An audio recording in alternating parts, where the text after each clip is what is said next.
नमस्कार मित्रांनो, मी श्रीकांत लर्न इंग्लिशवरती तुमचं स्वागत करतो. मित्रांनो, आजच्या व्हिडिओमध्ये आपण प्रेझेंट टेन्सचा यूज करून निगेटिव्ह सेंटेन्स कशी बनवायची ते या व्हिडिओमध्ये शिकणार आहोत. मित्रांनो, मी शेवटच्या व्हिडिओमध्ये तुम्हाला प्रेझेंट टेन्सचा यूज करून पॉझिटिव्ह सेंटेन्स कसे बनवायचे ते शिकवलेलं आहे. तो जर व्हिडिओ तुम्ही अजून पाहिलेला नसेल तर तो व्हिडिओ तुम्ही जरूर पहा. त्याची लिंक मी तुम्हाला डिस्क्रिप्शन बॉक्समध्ये शेअर करेन किंवा इथं कुठंतरी तुम्हाला शेअर करेन. तर चला मग आजच्या व्हिडिओला आपण सुरुवात करूया. आजच्या लेसनचं नाव आहे प्रेझेंट टेन्स निगेटिव्ह सेंटेन्स. आता निगेटिव्ह सेंटेन्स म्हणजे काय, तर निगेटिव्ह सेंटेन्स म्हणजे अशा ॲक्टिव्हिटी जी आपण आपल्या डे टू डे लाईफमध्ये करत नाही आहे. जसं की मी म्हणू म्हणजे कोणीतरी म्हणत असेल की मला क्रिकेट खेळायला आवडत नाही, मला ऑफिसला जायला आवडत नाही किंवा मी ऑफिसला जात नाही, मी चहा बनवत नाही, मी मार्केटला जात नाही, मी नॉन व्हेजिटेरियन खात नाही. तर ह्या सर्व गोष्टी ज्या आहेत ज्या आपण करत नाही त्या सर्व ॲक्टिव्हिटीला निगेटिव्ह सेंटेन्स असं म्हटलं जातं.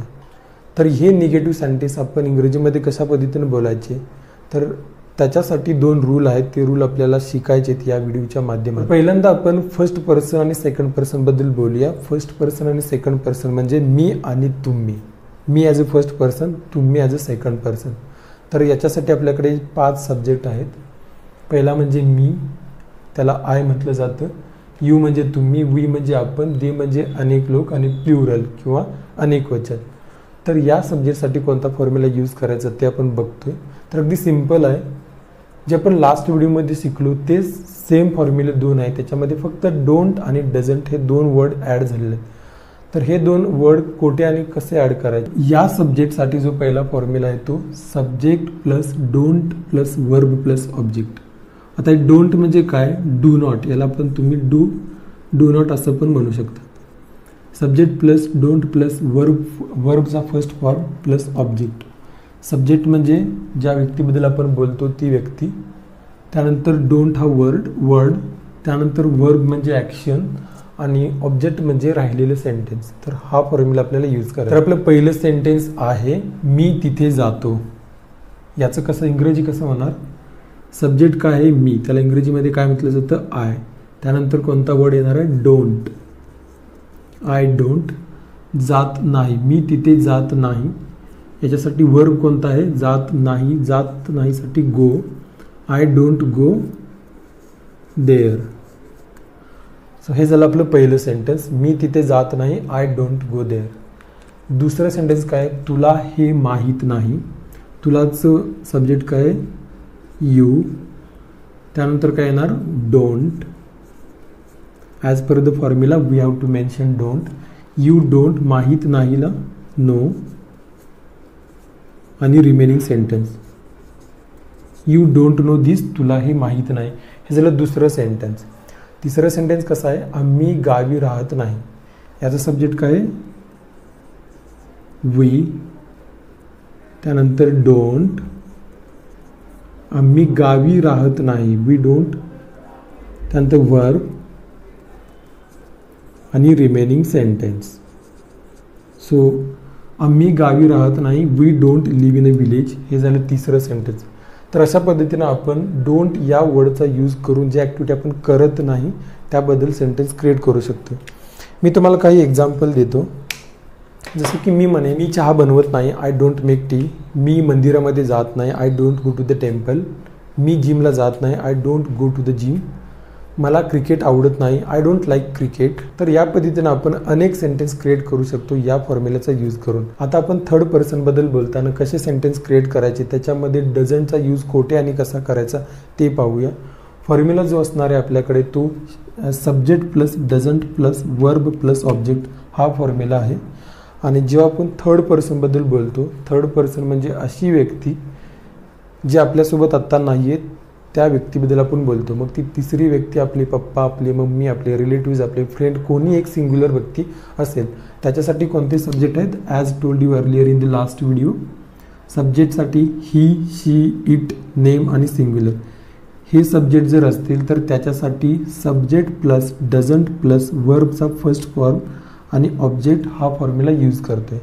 आता इथं तुम्ही पाहिलं असेल वर्बमध्ये यस किंवा ईएस आपण लावत नाही, बिकॉज डूला ईएस लावल्यानंतर डज होतं. त्याच्यामुळं इथला जो ईएस आहे तो ऑलरेडी इथं यूज झालेला आहे. तर डझंट म्हणजेच काय, डज नॉटलाच आपण डझंट असं लिहू शकतो. ओके, तर ऑलरेडी ES आता यूज झालेला आहे, सो दॅट आपण इथं वर्बला नंतर ES किंवा ES प्रत्यय लावत नाही. तर हा फॉर्म्युला आपल्याला यूज करायचा आहे थर्ड पर्सनबद्दल बोलताना. तर आपलं पहिलं सेंटेन्स आहे रोहित तिथे जात नाही. So the subject is Rohit, तिथे जात नाही. त्याच्यानंतर सब्जेक्ट नंतर डझंट, रोहित डझंट, तिथे जात नाही. वर्ब काय याच्यामध्ये go there. Rohit doesn't go there हे झालं पहिलं सेंटेन्स. तुझ्या मित्राला हे माहीत नाही. तुझ्या मित्राला त्याचं सब्जेक्ट आहे your friend doesn't, as per the formula your friend doesn't, माहीत नाही. Your friend doesn't know this. तुझ्या मित्राला हे माहीत नाही. तिसरा आहे तो पुण्यामध्ये राहत नाही. याचं सब्जेक्ट आहे ही डझंट, तो पुण्यामध्ये राहत नाही. He doesn't live in Pune. तर हे झालं तिसरं सेंटेन्स, तो पुण्यामध्ये राहत नाही. He doesn't live in Pune. तर अशा पद्धतीनं आपण subject plus doesn't plus verb plus object या फॉर्म्युलाचा यूज करून थर्ड पर्सनबद्दल बोलताना निगेटिव्ह सेंटेन्स बनवू शकतो. तर मी तुम्हाला काही एक्झाम्पल देतो. लेट्स से मी तुम्हाला रोहित या व्यक्तीबद्दल सांगतो. तर आपण रोहितबद्दल काही सेंटेन्स बनवूया. रोहित हा मुंबई इंडियन्सकडून खेळत नाही. Rohit doesn't play for Mumbai Indians. Rohit हा क्रिकेट खेळत नाही. Rohit doesn't play cricket. रोहितला जिमला जायला आवडत नाही. Rohit doesn't like to go to gym. Rohit सकाळी लवकर उठत नाही. Rohit doesn't get up early in the morning. Rohit चहा बनवत नाही. Rohit doesn't make tea. तर अशा पद्धतीनं आपण n नंबर ऑफ सेंटेन्स बनवू शकतो या दोन्ही फॉर्म्युलाचा यूज करून. तर अगदी सिम्पल आहे, खूप इझी आहे. थोडंसं प्रॅक्टिस केलं की तुम्हाला येऊन जाईल. आणि प्रॅक्टिस खूप इम्पॉर्टंट आहे. जेव्हा इंग्रजी शिकता त्यावेळी प्रॅक्टिस ही इम्पॉर्टंट आहे. बिकॉज प्रॅक्टिस केलं तर आपल्याला बोलायला येणार आहे. फक्त फॉर्म्युले शिकून किंवा हे एवढे सेंटेन्स बनवून आपल्याला बोलता येणार नाही. त्यासाठी प्रॅक्टिस खूप इम्पॉर्टंट आहे. आणि आपल्याला थोडं थोडं इम्प्रूव्ह करायचं. असं नाही की सडनली इम्प्रूव्हमेंट करून परफेक्ट बनायचं आहे. Nobody is perfect in this world. थोडं थोडं आपल्याला इम्प्रूव्ह करत जायचं. तर आता ॲज अ होमवर्क तुम्हाला काय करायचं आहे, तुम्हाला पहिल्यांदा हे दोन्ही रूल जर्नलमध्ये लिहून घ्यायचे आहेत. हे रूल लिहून घेतल्यानंतर या रूलच्या रिलेटेड तुम्हाला 25 ते 50 सेंटेन्स क्रिएट करायचे आहेत. आणि ते सेंटेन्स तुम्हाला कमीत कमी 10 वेळा रिपीट करायचे आहेत एका आठवड्यामध्ये. एका दिवसामधून तुम्ही 2 ते 3 वेळा ते वाचू शकताय. अशा पद्धतीने तुम्हाला कमीत कमी 10 वेळा ते रीड करायचे.